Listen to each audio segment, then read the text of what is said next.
මේ ස්පෝකන් එකේ කියන්නේ කතා කරද්දී මේ මාර අමුසීන් සෙට් එකක් තියෙනවා හරිද?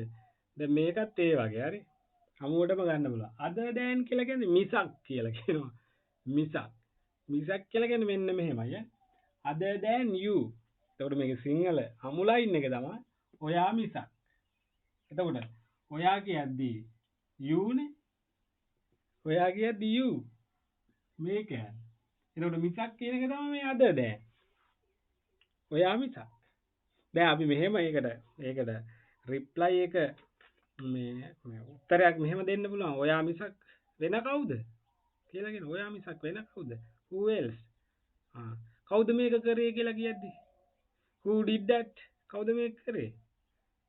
who did that කියලා අහනවා කවුරු හරි. කවුද මේක කරේ? who did that?